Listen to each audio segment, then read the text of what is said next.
Sebentar lagi ya, dua menit lagi.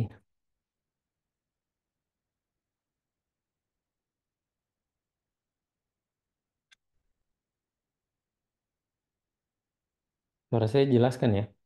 Bisa kedengeran nggak? Halo, halo. Jangan ini masih baru standby aja nih. Mas Dwi tadi sama Azam. Oh, Azam tuh yang ngasih link ya. Teman-teman Pak. Oke, aman ya, Mas Dwi ya. Aman Tunggu Pak, aman temen, Pak. tunggu teman-temannya di mana ya?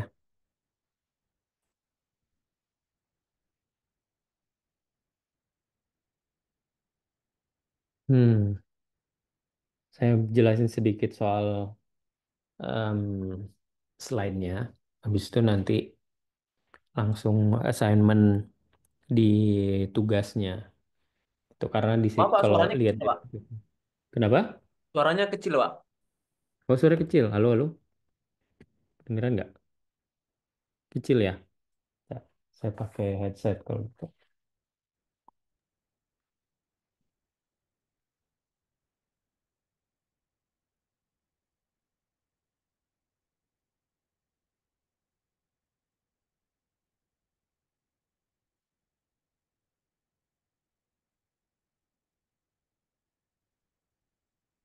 Halo, Halo jelas nggak? Pak.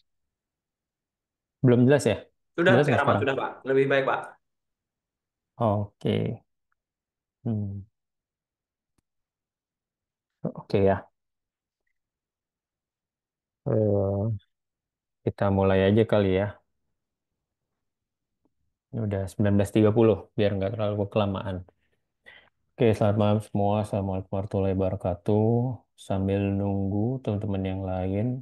Saya pikir 19.30 ini udah bakal ngumpul semua. Tapi ternyata sama aja ya. Kayak mau ditunggu jam berapapun biasanya telat ya. Iya Pak. Oh, makanya kita mulai aja. Tadinya mau jam 7 tapi saya masih ada yang harus dikerjain. Makanya jadi 19.30 biar semuanya masuk. Supaya nanti ngejelasinnya cuma sekali. Harusnya tetap jam 7 aja ya. Kalau gitu. Biar 19.30 kita bisa masuk. Nah ini baru ada Carla. Oke, hari ini eh, saya mau bahas untuk implementasi TOGAF dan Zahman Framework. Tapi secara garis besar aja nggak masuk ke dalam secara detail gitu. Nanti untuk detailnya mungkin setelah UTS kali ya. Beneran kita coba diimplementasi dunia nyata kayak gimana sih. Kemarin kan sempat saya kasih si jurnalnya ya atau papernya. Nah itu nanti kita bisa bedah dari situ. Misalkan kita bikin sesuatu simulasi ya, gimana caranya kita mau implementasi TOGAF di dalam perusahaan atau pakai Zahman Framework. Nah, seperti itu kan. Terakhir tuh di TOGAF itu kan ada toolsnya tuh ya. Nah, kemarin kita ada tugas yang install tools. Nanti kita bakal coba eksplorasi toolsnya itu bareng-bareng. Mungkin slow test. Sekarang kita bahas di implementasi TOGAF dan Zahman Framework. Yang Zahman Framework ini ada di tugas, makanya saya mau jelasin sedikit nanti seperti apa sih jadinya gitu ya. Oke, ini perusahaan fiktif ya. Artinya nggak ada nih perusahaannya. Tax Innovation, Innovate Solution tuh nggak ada. Ini dibikin-bikin aja. Ini latar belakang perusahaannya. Oke. Jadi kenapa kita harus tahu latar belakang perusahaannya? Karena untuk implementasi framework itu macam-macam domainnya ya. Bisa di seluruh domain, harusnya bisa di seluruh apa ya bidang usaha mungkin ya. Kayak misalkan perusahaan IT, perusahaan logistik, apalagi misalkan di perusahaan bimbel misalkan ya. Dulu apa sih Primagama misalnya atau Ganesha Operation. Terus di minimarket, di pasar mungkin dan sebagainya. Ini kita harus tahu latar belakangnya supaya nanti penerapan frameworknya ini tepat guna. Artinya kita bisa mapping ke fase-fase yang memang sesuai gitu ya. Contohnya ini Tech Innovate ini teknologi menengah, pengembangan perangkat lunak dan konsultasi. Teknologi informasi ini sebenarnya umum ya. Jadi kayak agensi-agensi gitu atau software house lah ya sebutannya. Zaman sekarang kan levelnya menengah di situ.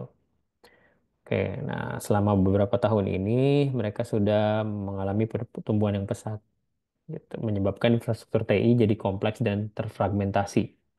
Biasanya kalau di perusahaan TI itu pertumbuhannya itu seperti apa sih? Ada yang tahu nggak? Atau ada yang kerja di software house? Mungkin yang di sini ada yang bisa kasih tahu yang skala kecil tuh software house kayak gimana sih?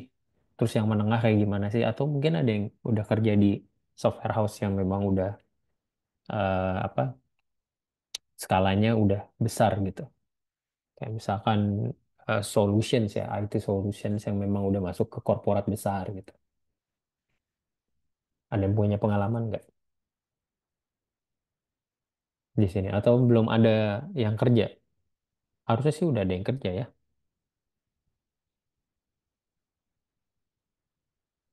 Gimana ada yang punya pengalaman?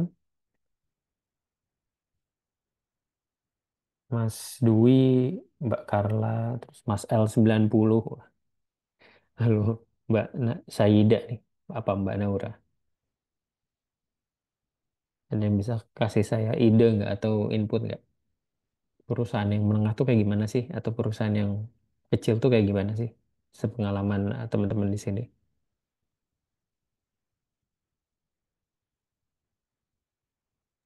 Halo Pak. Ya, gimana Mas Dwi? Setahu saya dari scope itu tuh kadang tuh agak susah sih Pak. Tapi setahu saya Hmm. itu yang pertama yang scope kecil itu emang yang pertama itu resource-nya tuh Pak, SDM-nya tuh masih tuh Oh, struktur organisasinya tuh banyak.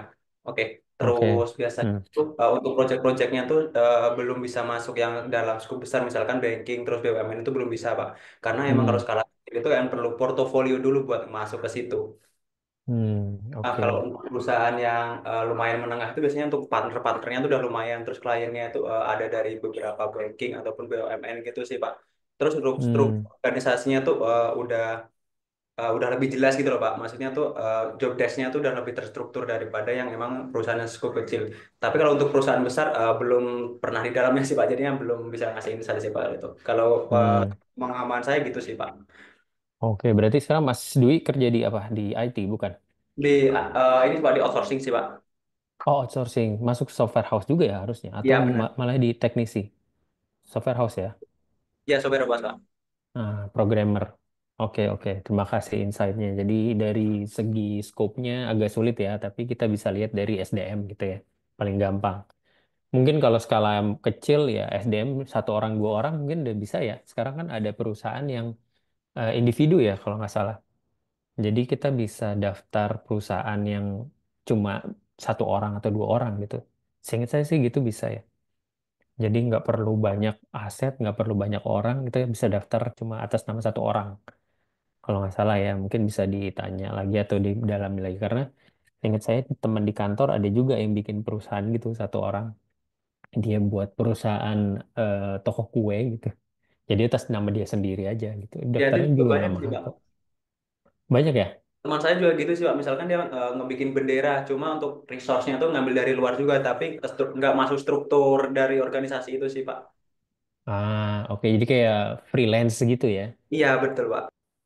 Outsourcing juga sih sebetulnya. Yang penting dia punya satu badan usaha yang legal gitu ya buat ikut tender atau ikut apa bidding dan segala macam ya. Iya bener Pak. Oke, oke. Oke, menarik, menarik. Ya, jadi kita bisa lihat dari skop SDM-nya, terus mungkin aset kali ya bisa jadi pertimbangan sama klien ya biasanya. Karena sekarang skala menengah pun mungkin kadang-kadang anggotanya nggak terlalu banyak ya, karena tadi yang Mas Dwi bilang tadi lewat outsource. Tapi kalau secara struktur organisasi sih sebenarnya dia kecil, tapi dia ambil banyak freelance-freelance gitu ya. Oke. Nah, itu sedikit insight ya tadi. Lalu selanjutnya untuk merampingkan operasi dan meningkatkan efisiensi, akhirnya memutuskan untuk implementasi arsitektur enterprise menggunakan TOGAF ADM. Gitu. Kalau sebelumnya kan macam-macam yang TOGAF. Kita pakai yang TOGAF ADM. Ini secara overview aja, nggak akan terlalu dalam. Disclaimer dulu, gitu. Karena kalau memang sudah berkembang, pertumbuhan pesat, berarti kan makin kompleks ya. Kita dari sisi software house apa sih yang biasanya digunakan, misalkan dari aset. Terus yang kedua kan pasti ada juga untuk pengelolaan storage ya, minimal untuk misalkan kliennya juga minta untuk di hosting dan lain sebagainya. Itu kan masuk juga ke infrastrukturnya ya. Gedung misalkan. Ya gitu-gitu. Jadi harus kita lihat. Oke.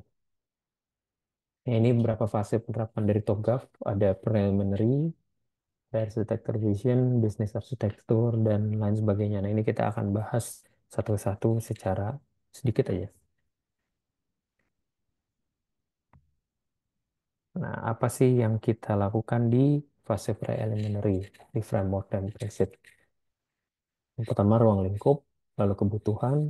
Setelah itu, ya kita cari mangkuk kepentingan dan elemen konteks organisasi ini dari segi organisasinya ya.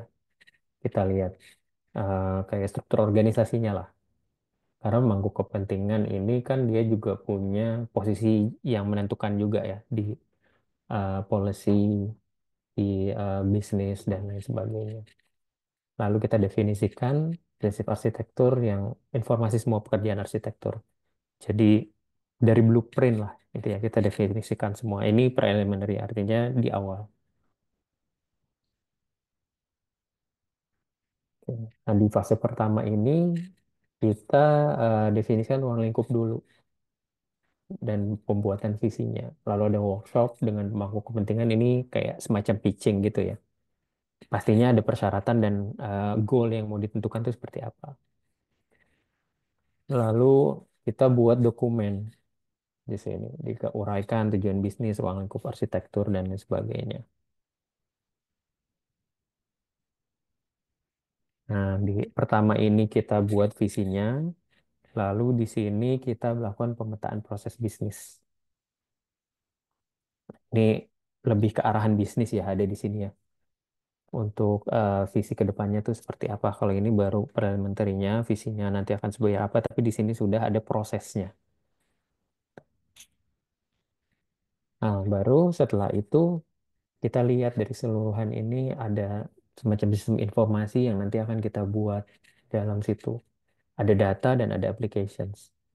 Jadi di fase C ini dibagi dua. Pertama, analisis landscape data untuk mengidentifikasi silo data, artinya data-data yang memang tercecer gitu ya. Kan biasanya di perusahaan itu ada datanya sendiri-sendiri. Nah, kita identifikasi ini datanya ada apa aja sih. Lalu kita buat arsitektur data, gimana supaya datanya ini terintegrasi atau kita buat datanya supaya lebih rapi lah istilahnya. Dan diperhatikan juga keamanan sama aksesibilitasnya. Lalu aplikasi. Nah, kita identifikasi aplikasinya yang ada ini apa. Lalu kita lihat nih, inventari selalu diidentifikasi. Kira-kira ada aplikasi yang belum ada tuh apa sih? Gitu ya. Yang mana aplikasi yang memang belum ada gitu ya. Kita bisa buat itu atau mungkin nanti di situ ada aplikasi yang memang sebenarnya nggak perlu-perlu banget gitu. Kita bisa jadiin satu aplikasinya itu. Gitu. Nah, ini proses di informasi sistem arsitektur seperti itu. Nah, kita juga bisa melakukan pengembangan arsitektur aplikasi yang untuk mendukung proses bisnis dan arsitektur data. Jadi, yang dari sebelumnya tadi, secara bisnis prosesnya, kita buat aplikasi juga di sini. Gitu, yang bisa mendukung si proses bisnisnya ini lebih baik. Gitu ya. Jadi, artinya penerapan framework ini sebetulnya lebih ke arah ke efisiensi dan optimisasi gitu ya. Supaya kerja dari perusahaan kinerjanya ini lebih efisien. Intinya apa sih ke perusahaan kan bisa mendapatkan untung sebanyak-banyaknya gitu ya. Dengan effort yang mungkin lebih lebih mudah lah, nggak terlalu tinggi dengan effort yang lebih rendah. Nah, ini ada teknologi arsitektur. Nah, kita menilai infrastruktur teknologi saat ini dan identifikasi area untuk perbaikan. Tuh. Ini macam-macam ya. Kalau tadi baru aplikasinya, nah ini teknologi apa sih yang digunakan di perusahaan ini gitu.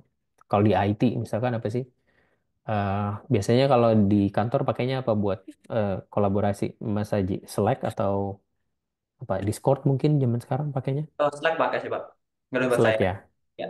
Nah, ya misalnya pakai gitu untuk Slack kolaborasi itu salah satu masuk dari teknologi kan ya. Misalkan Slack ini berbayar atau enggak gitu. Saya nggak tahu sih ya berbayar atau enggak Slack, tapi saya pernah pakainya yang gratis sih. Terus misalkan pakai aplikasi yang lain, misalkan untuk apa namanya, aduh kok saya lupa, yang sprint, Scrum methodology ini pakai pakai apa itu aplikasinya? Kan bisa pakai Gira sih Trello Pak. ya biasanya. Pakai apa? Jira. Gira Nah, ya. bisa pakai Jira, pakai Trello, atau kalau di IT ada repository, misalkan ini repositorinya kita install di public atau kita bikin sendiri di lokal gitu ya, on premise dengan berbagai macam pertimbangan gitu kan ya. Karena kalau di public bisa jadi kode-kode kita yang private takutnya nanti bocor atau kayak gimana. Tapi ada pertimbangan juga kan, kita mau naruh di lokal itu, nah pertimbangannya apa? Berarti kita butuh infrastruktur, kita butuh resource untuk maintenance dan lain sebagainya. Intinya kita bisa lakukan analisis kesenjangan dan definisi komponen roadmap yang tadi. Kita banding-bandingkan nih, oh, teknologi yang kita pakai ini sebenarnya udah tepat atau enggak. Atau kita bisa pakai yang pengganti, atau kita dari yang sekarang bisa ditingkatkan misalkan. Oh ini ternyata pakai Slack-nya ini masih yang gratis. Nah kita berlangganan supaya apa? Bisa dapat beberapa fitur integrasi, misalkan ke Jira, kemana. Jadi kerjanya supaya lebih efisien, misalkan.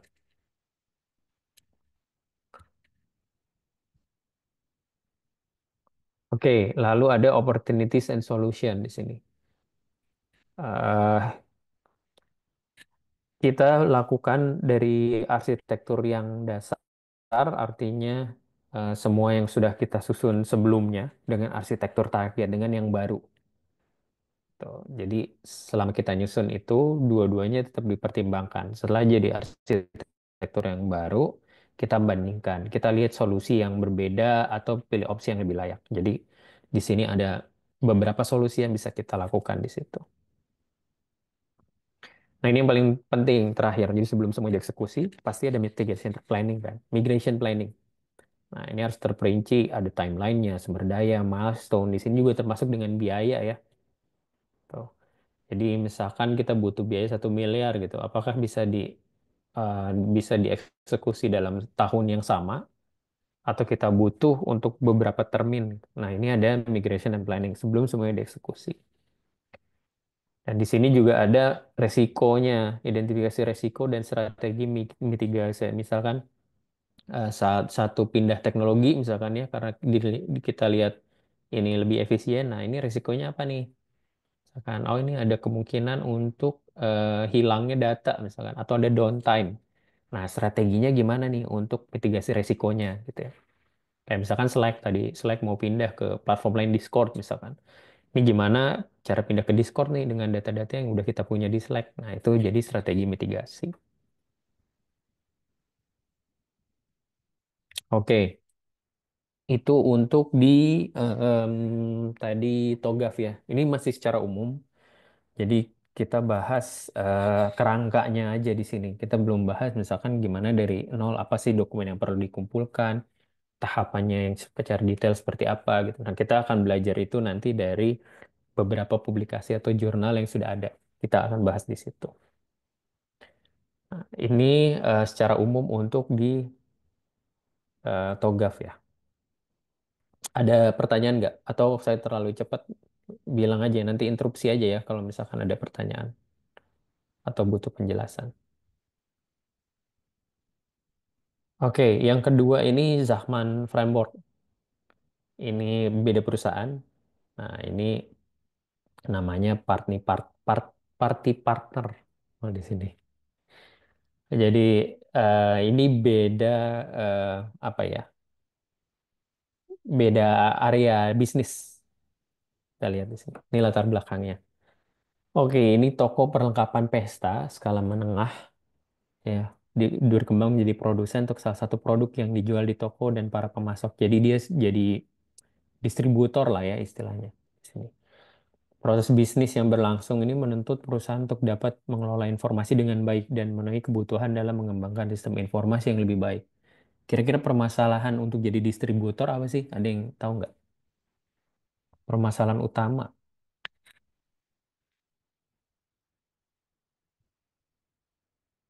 Ada yang kerja di distributor nggak? Atau mungkin apa ya? Logistik mungkin mirip-mirip juga ya. Distributor dan logistik. Walaupun sebenarnya itu dua domain yang berbeda, tapi ada kesamaan sih kayaknya. Ini secara umum ini sih Pak, biasanya stok sama ini sih Pak, kayak ini nggak memadai gitu sih Pak. Stok ya. Ketersediaan ya stok. Berarti. Oke, ada lagi nggak? Sama harga sih Pak. Harga. Oke. Itu distributor mungkin ya. Untuk harga ya. Ya Ya sesuai benar dengan Pak. yang ini. Harga, terus stok, apalagi.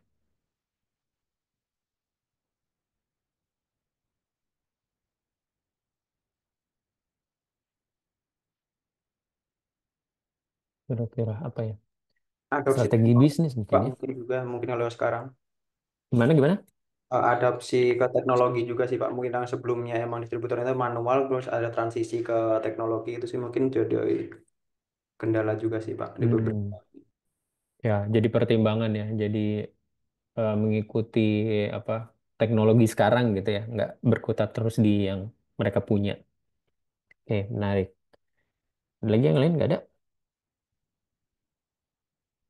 Ini jadi kayak kuliahnya berdua aja nih ya, Mas Aji nih. Yang lainnya diam-diam aja nih. Aman kan ya? Takutnya itu cuma ini, cuma login terus habis itu nggak tahu kemana. Aman Pak. Aman. Oke, kita lanjut. Ini tinggal sedikit lagi kok. Ini tinggal 3 slide lagi lah. Saya sebenarnya lebih senang kita diskusi nih, karena kan sekarang kita nggak ketemu setiap minggu ya. Jadi kita ketemunya sekitar 4 minggu, 4 minggu sekali, sebulan sekali. Jadi kalau ada pertanyaan lebih enak diutarakan sekarang gitu. Nah, beda dengan si TOGAF di Zahman Framework ini fasenya ada 4. Tuh, yang pertama scope. Jadi kita lihat dari perspektif kalau di Zahman Framework ini. Dari scope of context, ini kita sebagai perencana ya. Lalu bisnis model, nih pemiliknya, sistem model, desainernya, artinya dia yang proses sih lebih banyak di sini. Lalu teknologi model di buildernya, ini yang implementasinya. Misalkan kalau di apa perusahaan tuh yang architectural design nih di sistem model, terus teknologi model tuh yang implementasinya si si apa ya, yang teknologi chief of engineer, chief of teknologi yang seperti itu. Aduh, saya nggak terlalu hafal nih yang tingkatan kayak gitu. Nah, lalu ada detail representations. Nah, ini subkontraktor. Ini karena kita bahas sebagai ini ya, sebagai perusahaan distributor ya. Nah, ada subkontraktornya di sini. Nah, kita perlu ingat di sini kalau pakai Zahman itu kita punya beberapa matriks di sini ya, dan berbagai macam role di sini. Artinya dari perspektifnya. Nah, mungkin di sini kita lihat kalau di sini kayak IT juga, kalau di sini IT ya. Kalau ini sudah di mapping ke dalam sebagai di perusahaan distribusi. Kelihatannya di sini ya. Jadi untuk yang bawahnya ini sama sebetulnya. Objektif, scope, enterprise model ini siapa, sistem model, teknologi, data representations, lalu function in enterprise di sini. Users, ini harusnya ada satu lagi ya. Data representations, ya harusnya ada satu lagi sih, tapi nanti kita lihat. Oke, nah ini adalah hasil yang sudah dipetakan. Nah, sebagai perspektifnya sebagai planner, datanya itu misalkan what, apa sih data yang dimiliki oleh perusahaan ini? Ada pelanggan, ada inventaris, ada transaksi penjualan. Lalu proses bisnisnya, how does it work? Ada pengadaan, ada produksi, ada penjualan, nah, where, kemana yang harus dikirimkan. Yang terlibat di dalam situ ada lokasi, gudang, kantor, people, siapa yang punya ya, siapa yang berkaitan. Kita ada unit organisasi utama, pemangku kepentingan, lalu when, jadwal bisnisnya, siklus perencanaan, dan motivasinya apa. visi dan tujuan. Nah, lalu misalkan ini bisnis model atau owner, di sini ada model relasinya, pelanggan, produk pesanan. Nah, ini semuanya kita petakan jadi satu. Nah, ini yang nanti dijadikan sebagai tugas di LMS. Itu. Jadi em, tugasnya memetakan ini ke dalam permasalahan yang berbeda. Jadi kalau tadi udah lihat ya, di situ ada untuk sistem akademik ya, untuk sistem akademik. Jadi apa aja sih yang ada di sistem akademik sebagai plannernya, jenis data yang ada di sistem akademik itu apa sih? Terus fungsi untuk datanya itu apa sih? Artinya misalkan aplikasi yang bisa kita bikin apa aja di situ. Terus networknya misalkan untuk siapa, waktunya kapan, motivasinya apa. Seperti itu. Ini jangan khawatir, nggak ada benar, nggak ada salah. Nanti kita akan bahas di pertemuan berikutnya. Tuh. Nah, makanya saya bikin berkelompok. Maksimal 2 orang aja supaya bisa brainstorming di situ. Nanti kita akan bahas satu persatu dari beberapa kelompok. Kan nih kalau nggak salah saya lihat sih tadi cuma 10 orang ya. Harusnya ada 5 kelompok. Nah, nanti di 5 kelompok itu kita akan bahas satu-satu. Gitu. Kita secara gini aja, presentasi satu-satu kita jelaskan di sini. Nanti kalau ada pertanyaan, kita tanya jawab. Gitu. Kayak gitu flow-nya. Seperti itu. Ini silahkan dilihat dulu ya. Kalau ada pertanyaan, silahkan tanyakan. Atau nanti kita selalu bisa komunikasi lewat Telegram. Jadi jangan khawatir. Kalau ini lebih jelas harusnya karena memang kita butuh buatnya dalam bentuk matriks dan di dalam situ ada beberapa detail yang bisa kita lakukan. Mirip-mirip harusnya, cuma beda di scope-nya aja. Oke, Permisi ini Pak. ya. Saya masih bingung goal dari tugasnya nih Pak. Karena Hmm. gimana ya Pak? Kan uh, pakai yang framework apa ya tadi Pak? Yang bukan TOGAF ya Pak kalau nggak salah yang Ya, di. ya, pakai yang zaman ya. Jadi dari Zahman Framework kita buat beberapa fase di sini. Jadi tadi kan saya bilang di untuk yang tugasnya beda studi kasus. Kalau ini studi kasusnya kita pakai si perusahaan toko perlengkapan pesta. Nah, ini fase penerapannya. Terus ini secara keseluruhan ininya ya, apa si Zahmannya, mappingnya. Dan ini contoh hasil akhirnya. Itu dari yang si party partner itu tadi. Gitu. Nah, nanti dibuat untuk yang eh, tadi itu, untuk sistem akademik. Kan ada beberapa ya di sini untuk skopnya. Skopnya apa sih ini? Data dari sistem akademik. Misalkan tadi saya bilang kan ada data mahasiswa, misalkan, atau ada data dosen di situ. Terus ada misalkan apalagi yayasan, gitu kan ya. Terus functionnya apa aja sih yang akan berjalan ada di dalam situ. Nah, lalu misalkan networknya di sini kliennya seperti apa misalkan. Gitu. Atau lokasi kampusnya. Misalnya ada kampus A, kampus B, kampus C. Lalu siapa yang di dalam situ, kapan, dan lain sebagainya. Kira-kira paham nggak Mas Dwi? Apa masih ada pertanyaan? Oh, oke, lebih ke kayak mappingin kayak ini ya Pak. Kayak memetakan gitu ya Pak dari Betul. studi kasus ini. Ini tuh Ya, apa gitu ya betul. Pak? Jadi kita petakan dari satu studi kasus yang nanti kita angkat itu, yang akademik, ke dalam sini. Siap, apa sih Oke. scope-nya, planner-nya apa sih untuk sistem apa akademik ini? Lalu owner-nya siapa sih? Itu di dalam situ kan ini ada nih untuk relasi entitasnya siapa aja, model data logisnya, misalkan ya. Lalu ada basis data, terus ada di sini script-nya apa, misalkan kode implementasi. Harusnya sih mirip-mirip ya. Terus ada usernya dan segala macam. Ini tentunya cuma jadi acuan aja ya. Kalau mau ambil dari tempat lain boleh juga.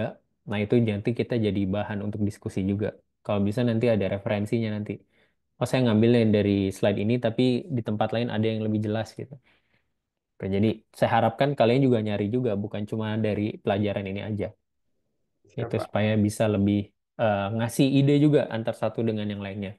Karena sebetulnya untuk em, ini kan masuknya kayak semacam audit ya. Perspektifnya suka beda-beda nih antar auditor juga beda-beda gitu. Nah, kita perlu lah nyari pandangan yang lain untuk jadi bahan diskusi.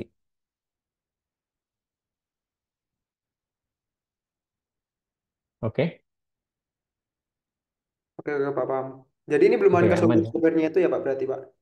Belum belum kita belum pakai software itu nanti aja. Setelah UTS lah insya Allah. Oke, Pak. Aman sih, Pak. Oke, aman ya. Oke, mungkin kalau nggak ada pertanyaan lagi, saya cukupkan sampai di sini. Ada pertanyaan sebelum saya cukupkan? Untuk kelompoknya gimana nih, Pak, nanti, Pak? Itu Pembagian. kan di LMS tuh kita bisa bikin kelompok sendiri kan. Silakan ditentukan aja. Misalkan Mas Dwi mau sama siapa gitu. Langsung tunjuk aja orangnya di situ. Oke, Atau mau Pak. sendiri pun nggak apa-apa. Maksimum kan 2 orang ya.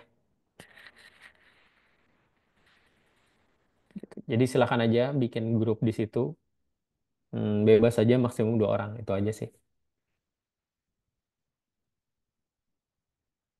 Ya, Pak. Soalnya ini ilmu baru sih, Pak. Soalnya di kantor yang pernah aku kerja itu kayak belum, mungkin saya tim produksi gitu, Pak. Mungkin belum tahu Ah, dalam-dalamnya dia ngerapin arsitektur, enterprise atau iya. tidaknya gitu sih, Pak. Jadi kayak cuma tahu ngerjain ini terus terima gaji gitu sih, Pak. Ah, ya betul. Justru kita belajar kayak gini biar tahu nih ada pengalaman gimana sih.